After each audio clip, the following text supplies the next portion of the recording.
Quem tá falando aqui é o Davi Gameplays. E, gente, vamos testar o som das armas, porque na parte 1 vocês curtiram muito. Então, bora testar. Cadê? Então, gente, o som da Mag 7 meio mudada. Então, gente, eu vou dar nota 10 pra Mag 7, gente. É uma doce que todo mundo usa, mas eu não uso ela, porque ela não tem mira. Isso é um problema. Então, gente, bora pegar a grosa, meu parceiro. A grosa. Bora pegar a grosa.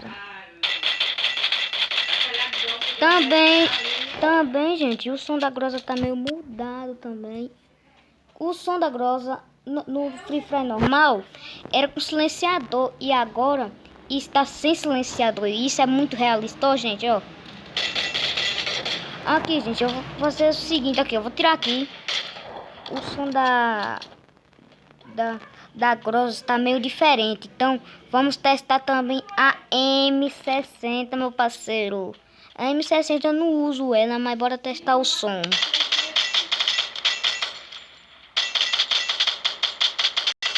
Também, gente, o som da M16 tá meio mudada também, meio grossa. Então, vou dar nota 16, então. Nota 16. Então, gente, vamos testar aqui, ó. Espaço doce, gente. Esse aqui é uma arma que ninguém nem usa, mas bora. Gente, ó.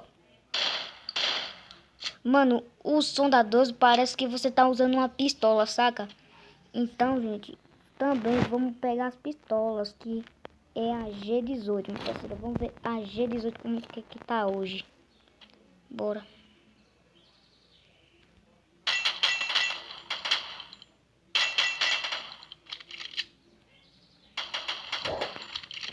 Também, gente, o som da M...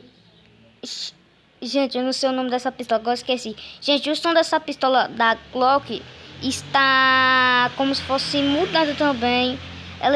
Agora, o som da X8 está meio grossa também, meio fininha, porque no Free Fire normal, a pistola do MX8 atira muito alto, então não vale, gente. Então vou dar nota 1 pra também pra G18. Então, bora testar aqui, ó, o fuzil. Aqui também, ó. Pronto, gente, bora testar esse fuzil aqui, bora ver. Também, gente, o som do fuzil tá meio mudado. Quando você atirava no Free Fire normal, era muito barulhento. Era tim, tim, tim, tim. Agora, ele está assim, ó. Pra ouvir direito, gente. Então, gente, ele tá meio mudado. E, gente, esse foi o vídeo. Espero que vocês tenham gostado. Valeu, falou, fui!